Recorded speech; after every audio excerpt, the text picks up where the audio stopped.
Ibrahim sir সে আসছে এখানে পুত্রাজা জাতীয় মসজিদে ঈদের নামাজ পড়তে। সেখানে আমাদের বাঙালি ভাইরা যাইয়া দেখেন কি শুরু করে দিচ্ছে তাদের। আসসালামু আলাইকুম বন্ধুরা, আমার পাশে যে ভিডিওটি আপনারা দেখতে পাচ্ছেন এটি মালয়েশিয়ার পুত্রাজয়া থেকে ধারণকৃত একটি ভিডিও। এই কুরবানি ঈদে মালয়েশিয়ার প্রধানমন্ত্রী পুত্রাজয়া যায় এবং যেহেতু প্রধানমন্ত্রী গিয়েছে ওইখানে প্রায় অনেক পুলিশ সদস্যরা গিয়েছিল, তার সিকিউরিটি গার্ডরা গিয়েছিল।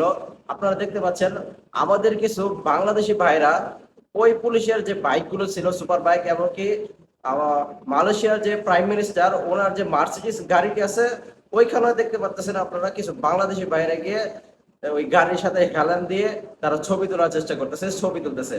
এমনকি আপনারা স্পষ্ট ভাবে দেখতে পাচ্ছেন ভিডিওটিতে যে পুলিশের বাইকটিতে তারা উঠে পুলিশের বাইকটিতে হাত দিয়ে পর্যন্ত তারা ছবি তুলতেছে। আসলে ভাই আপনাদেরকে আমরা কি বলে বুঝাবো? আপনাদের জন্য, শুধুমাত্র আপনাদের জন্য আমরা মালয়েশিয়াতে ভালো একটি জায়গায় ভালোভাবে চলতে ফিরতে পারি না। আমাদের সাথে যদি অন্যান্য কোনো ইন্দোনেশিয়ান বা মালয়েশিয়ান ভাইরা কাজ করে থাকে, তারা আমাদের দিকে এরকম ভাবে তাকায় যেন আমরা মানে চাঁদের দেশ থেকে আসছি। আসলে আপনাদেরকে আমরা কি বলে বোঝাবো? আপনাদেরকে এতটুকু কমন সেন্স নাই?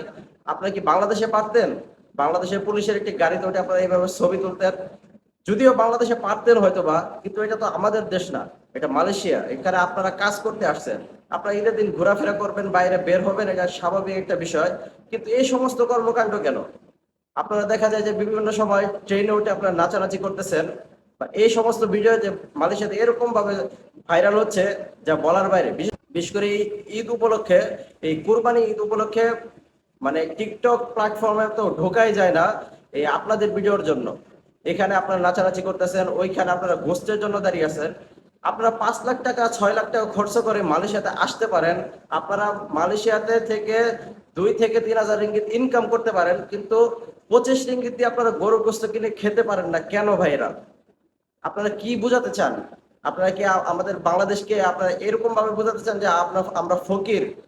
আমরা আপনাদের মানে নিজেরা নিজেদেরকে কি আপনারা ফকির বলে কি আপনারা গণ্য করেন কিনা আমি জানি না। আসলে মালয়েশিয়াদেরকে কি বলবো তাদেরকে আমরা, তারা ভিডিও করে ভাইরাল করে, তারা ভিডিও করবে না তো কি করবে? আপনারা এরকম কর্মকাণ্ড করেন যা দেখে আসলেই আমরা নিজেরাই লজ্জিত হয়ে যায় যে এই সমস্ত কর্মকাণ্ড কিভাবে একজন সাধারণ মস্তিষ্কের মানুষ করতে পারে। আশা করি আপনারা পুরো ভিডিওটি খেয়াল করে দেখেছেন যে কিছু বাংলাদেশি ভাই ওই মোটর বাইক গুলোতে উঠে তারপর ছবি তুলতেছে, যা হয়তোবা আমরা কখনো কল্পনাই করবো না যে একজন মালয়েশিয়ান পুলিশের বাইকে উঠে আমরা ফটো তুলবো, ছবি তুলবো। কি দরকার আছে? আপনারা এই ছবি দিয়ে কি করবেন? আপনারা আপনারা দেশটিকে কোন দিকে নিয়ে যাচ্ছেন?